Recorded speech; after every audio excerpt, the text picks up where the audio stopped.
नमस्कार मित्रांनो, मी संतोष मुळक. मित्रांनो, तुम्ही अजूनपर्यंत ई-श्रम कार्ड काढलेलं नाही का? जर नसेल काढलं तर अजिबात काळजी करू नका.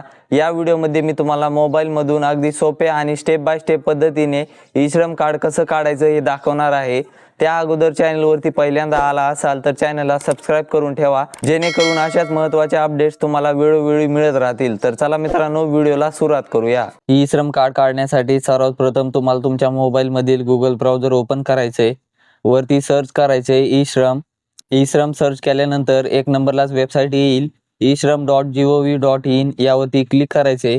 क्लिक केल्यानंतर एक पॉपअप दाखवला जाईल. इथे गो टू मेन पेज हा ऑप्शन आहे, यावरती क्लिक करायचे. त्यानंतर अशा पद्धतीने वेबसाईट ओपन होईल. या वेबसाईटची लिंक तुम्हाला डिस्क्रिप्शन मध्ये दिलेली आहे, तुम्ही तिथून ही वेबसाईट ओपन करू शकता. वेबसाईट ओपन झाल्यानंतर खाली यायचे. त्यानंतर इथे पहा दोन ऑप्शन दिसतील.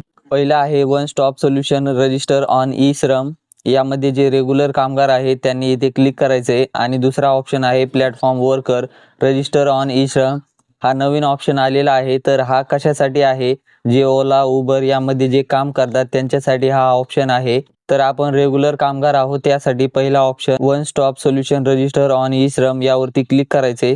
क्लिक केल्यानंतर अशा प्रकारे सेल्फ रजिस्ट्रेशनचं पेज ओपन होईल. तर इथे आल्यानंतर आपल्याला एक नंबरला मोबाईल नंबर विचारला जाईल. तर या बॉक्समध्ये मोबाईल नंबर टाकायचा आहे.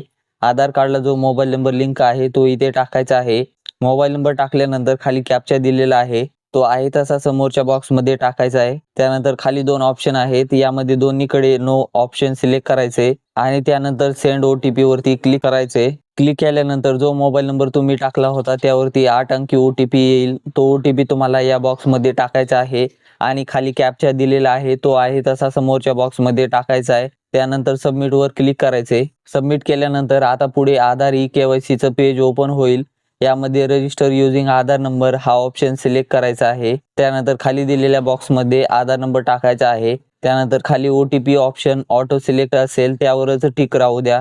त्यानंतर कॅप्चा विचारला जाईल, तो आहे तसा कॅप्चा समोरच्या बॉक्समध्ये टाकायचा आहे. कॅप्चा टाकल्यानंतर I agree term and conditions या बॉक्सवरती क्लिक करून सबमिट बटनावरती क्लिक करायचे. सबमिट वर क्लिक केल्यानंतर तुमच्या आधार कार्डला जो मोबाईल नंबर लिंक असेल त्यावरती OTP पाठवला जाईल. तो OTP तुम्हाला या बॉक्समध्ये टाकायचा आहे आणि खाली कॅप्चा दिलेला आहे, तो आहे तसा समोरच्या बॉक्समध्ये टाकायचा आहे. त्यानंतर व्हॅलिडेट पर्यायावरती क्लिक करायचे. क्लिक केल्यानंतर इथे पहा रजिस्ट्रेशन फॉर्म ओपन होईल. इथे आपल्याला खाली यायचे. खाली आल्यानंतर इथे पहा तुमची आधार कार्डची माहिती दाखवली जाईल. त्यानंतर इथे पहा continue to enter other details हा जो ऑप्शन आहे त्यावरती क्लिक करायचे. क्लिक केल्यानंतर पर्सनल इन्फॉर्मेशनची दुसरी स्टेप ओपन होईल. इथे खाली यायचे. खाली आल्यानंतर रजिस्टर मोबाईल नंबर, यामध्ये जो मोबाईल नंबर असेल तुमचा तो इथे ऑटोमॅटिकली येईल. त्यानंतर इमर्जन्सी मोबाईल नंबर टाकायचा असल्यास टाका, ईमेल ID टाकायचा असेल तर टाका, नाहीतर हा ऑप्शन तुम्ही सोडून देऊ शकता. जे ऑप्शन लाल स्टारने मार्क केलेले आहेत तेच आवश्यक आहेत, बाकीचे सोडून दिले तरी चालेल. त्यानंतर मॅरिड आहात का अनमॅरिड ते इथे विचारेल, तुम्हाला ते इथे सिलेक्ट करायचं आहे. त्यानंतर खाली फादर्स नेम मध्ये तुमच्या वडिलांचं नाव टाकायचंय आणि खाली मदर्स नेम यामध्ये तुमच्या आईचं नाव जर टाकायचं असेल तर तुम्ही टाकू शकता, कारण इथे मॅन्डेटरी नाहीये. जे स्टार मार्क केलेले आहेत तेच तुम्हाला इथे मॅन्डेटरी आहेत. तर मदर नेम मध्ये आईचं नाव टाका. त्यानंतर सोशल कॅटेगरी, यामध्ये तुम्ही कोणत्या कॅटेगरीमध्ये येता ती कॅटेगरी इथे विचारली जाईल. SC ST OBC general. जर तुम्ही NT वगैरे असाल तर तुम्ही OBC सिलेक्ट करू शकता.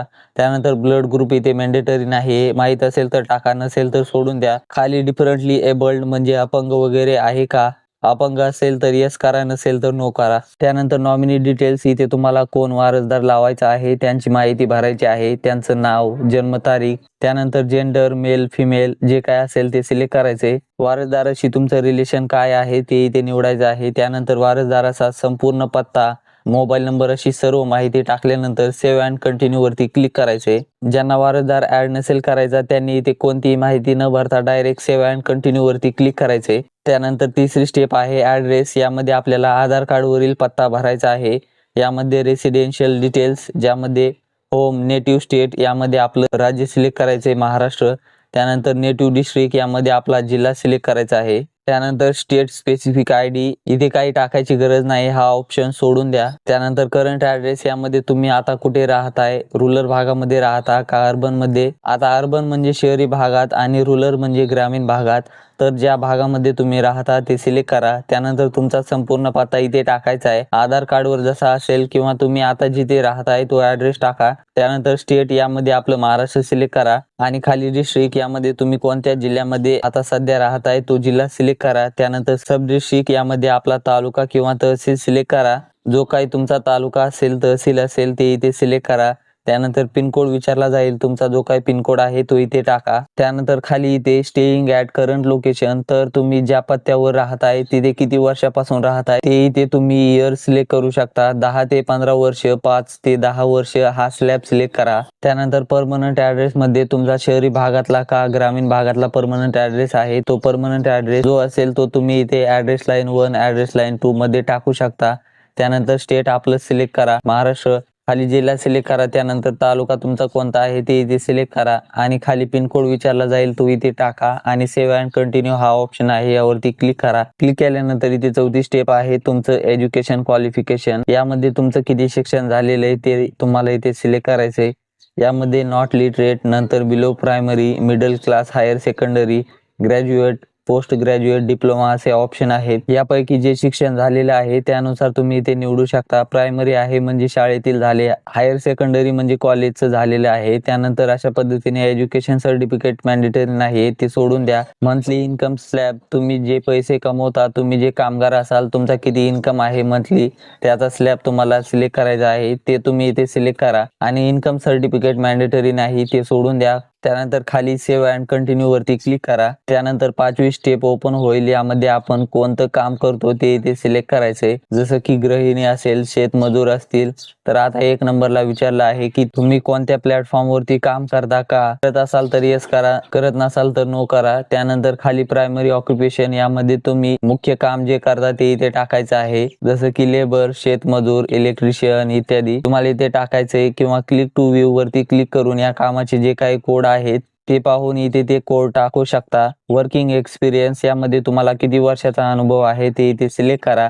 त्यानंतर सेकंडरी ऑक्युपेशन यामध्ये द्वितीय कोणतं काम करत असाल तर ते इथे निवडा. खाली ऑक्युपेशन सर्टिफिकेट असेल तर अपलोड करा, नसेल तर सोडून द्या. त्यानंतर खाली काहीच करायची गरज नाही, डायरेक्ट सेव्ह अँड कंटिन्यू वरती क्लिक करायचे. त्यानंतर 6वी स्टेप ओपन होईल ती म्हणजे बँक अकाउंट. तर यामध्ये तुमचा जो काही अकाउंट नंबर असेल तो या बॉक्स मध्ये तुम्हाला टाकायचा आहे. परत एकदा अकाउंट नंबर कन्फर्म करायचा आहे म्हणजे इथे टाकायचा आहे. त्यानंतर अकाउंट होल्डर नेम यामध्ये तुमचं बँकेच्या पासबुक वरती जसं नाव असेल तसं इथे तुम्हाला टाकायचं आहे आणि खाली IFSC कोड यामध्ये तुमच्या बँकेचा IFSC कोड जो असेल तो IFSC कोड तुम्हाला इथे टाकायचा आहे. त्यानंतर तुमच्या पासबुक वरती तुम्ही चेक करा किंवा गुगल वर सर्च करा. तुमच्या बँकेचा जो IFSC कोड आहे तो टाकून इथे सर्च करायचे. ऑटोमॅटिकली तुमची बँक नेम आणि जे काही ब्रांच नेम आहे ते ऑटोमॅटिकली येईल. त्यानंतर खाली सेव्ह अँड कंटिन्यू ऑप्शन वरती क्लिक करायचे. सेव्ह अँड कंटिन्यू वरती क्लिक केल्यानंतर आपलं इथे काम झालेलं आहे. आता जी काही माहिती आपण भरली आहे ती सगळी माहिती एकदा चेक करायची आहे. सगळी माहिती चेक करून घेतल्यानंतर जर एडिट करायची असेल तर तुम्हाला एडिटचा सुद्धा ऑप्शन दिलेला आहे. यावर क्लिक करून तुम्ही एडिट करू शकता आणि वरती जाऊन पुन्हा ती सगळी माहिती बदलू शकता. माहिती बरोबर असेल तर टर्म अँड कंडिशन्स या बॉक्स वरती क्लिक करायचे.